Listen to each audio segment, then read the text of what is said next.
देखो, मुझे किसी से कोई नफरत नहीं है और ना ही मैं करता हूँ। मेरा सभी हिंदू भाइयों से एक सवाल है कि क्या आप राम मंदिर का प्रबंधन बुद्धिस्टों को देंगे? क्या आपको ये मंजूर है? नहीं ना?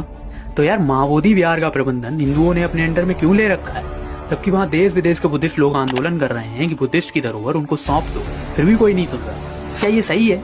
किसी भी हिंदू धर्मग्रंथ में नहीं लिखा है कि आप किसी और की धरोहर पर कब्जा करो। भाई माओवादी विहार तो सबसे ज्यादा इंपॉर्टेंट प्लेस है बुद्धिस्टों के लिए।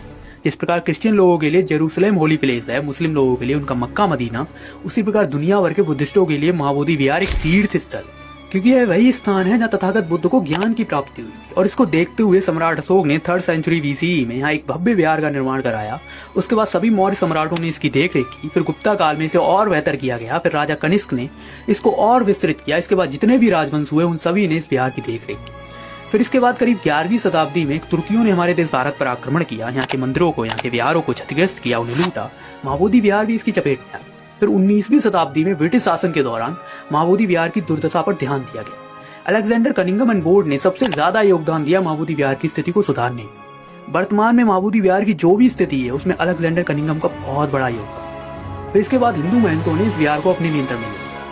देश विदेश से लोग यहाँ भ्रमण करने के लिए आने लगे। उन लोगों ने देखा कि यहाँ कुछ लोग बुद्ध की मूर्तियों का श्रृंगार कर रहे हैं। लोगों को मंदिर के भीतर कुछ खास जगहों पर जाने से रोका जा रहा है। इसी को देखते हुए श्रीलंका के बनते धम्मपाल ने पहली बार 19वीं सदी में माओवादी विहार को बुद्धिस्टों को सौंपने के लिए कहा। उन्होंने आंदोलन किया, देश विदेश के लोगों ने उनका साथ दिया। यही वो वजह थी कि आजादी के बाद वर्ष 1949 में एक अधिनियम पारित किया गया, बोधगया मंदिर अधिनियम 1949। इसमें यह निर्णय लिया गया कि माओवादी विहार पूर्ण रूप से हिंदुओं के अधीन नहीं रहे।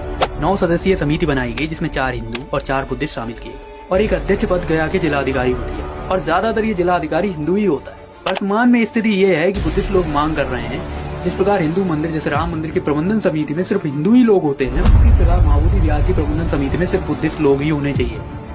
और इसके लिए लोग शांतिपूर्वक आंदोलन कर रहे हैं और सरकार से गुहार लगा रहे हैं कि विवाद को जल्द से जल्द खत्म किया जाए। यार आपके पास तो तिरुपति बालाजी भी है, राम मंदिर भी है, बद्रीनाथ भी है, जगन्नाथ भी है, द्वारिका भी है, काशी विश्वनाथ भी है।